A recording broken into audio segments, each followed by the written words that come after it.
अभी तक हमने इलेक्ट्रिक चार्ज और इसके टाइप्स तथा किसी बॉडी को चार्ज करने के डिफरेंट मेथड्स के बारे में पढ़ा।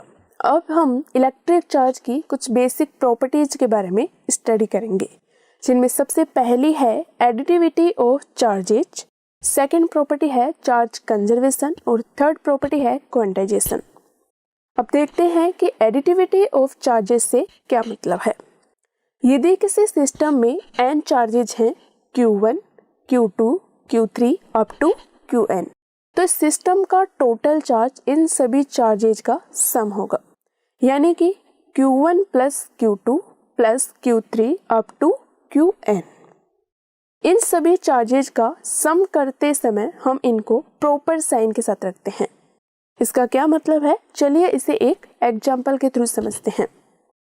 माना हमारे पास किसी सिस्टम में टोटल 5 चार्जेज हैं, 1 प्लस का 2 माइनस 3 प्लस 4 एंड माइनस 5।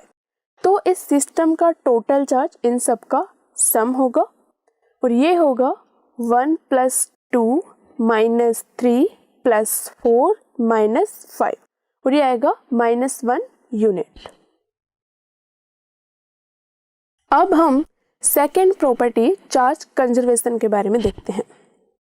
हमने देखा था कि जब हम दो ऑब्जेक्ट्स को रब करते हैं तो एक ऑब्जेक्ट इलेक्ट्रॉन गेन करता है और दूसरा ऑब्जेक्ट इलेक्ट्रॉन लूज करता है, यानी कि दोनों ऑब्जेक्ट्स इक्वली और अपोजिटली चार्ज होते हैं, अर्थात सिस्टम का टोटल चार्ज उतना ही रहता है। तो हम कह सकते हैं कि किसी आइसोलेटेड सिस्टम का टोटल चार्ज ना तो क्रिएट किया जा सकता है और ना ही डिस्ट्रॉय किया जा सकता है, यह हमेशा कंजर्व रहता है।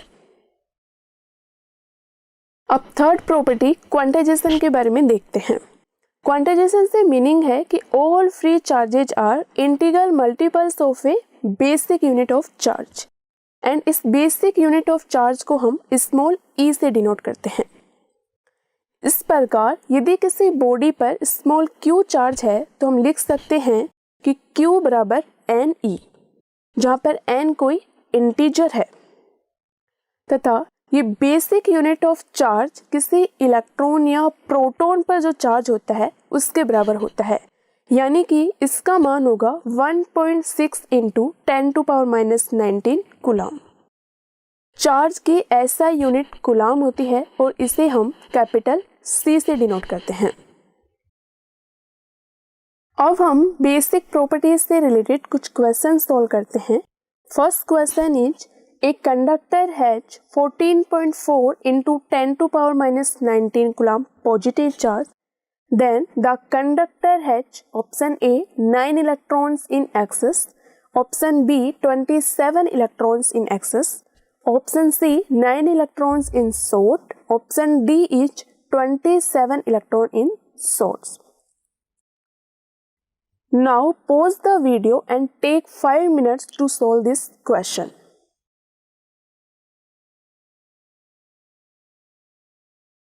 होपफुली आपने ये क्वेश्चन सॉल्व कर लिया होगा, तो चलिए अब हम इसे डिस्कस कर लेते हैं। में गिवन है कि charge on conductor is 14.4 into 10⁻⁻19 coulomb. ये भी गिवन है कि conductor is positively charge, that means it is short of electrons. अब हमें ये पता है क्वांटाइजेशन से कि Q बराबर Ne। Q यहाँ पर हमें गिवन है 14.4 into 10⁻⁻19 कूलम, N हमें फाइंड करना है एंड E की वैल्यू होती है 1.6 into 10⁻⁻19। जब हम ये वैल्यू इस फॉर्मूले में पुट करते हैं तो हमें N की वैल्यू प्राप्त होती है 9। इसका मतलब है कि conductor has 9 electron in short. It means option C is correct. इस क्वेश्चन में हमें गिवन है कि 10⁻9 electrons move out of a body to another body every second.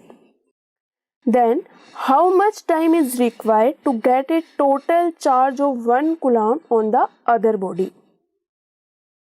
Now pause the video and take 5 minutes to solve this question.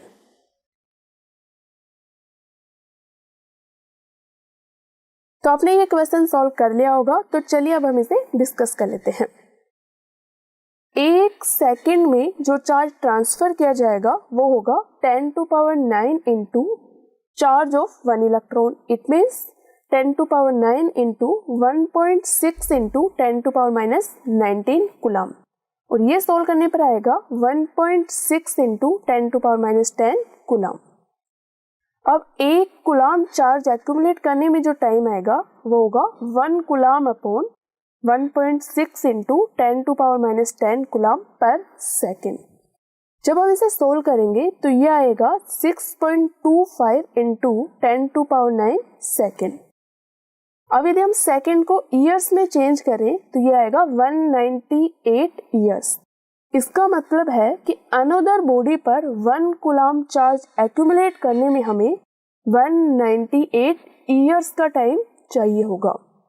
हम कह सकते हैं यहाँ से कि 1 coulomb is a very large unit for many practical purposes.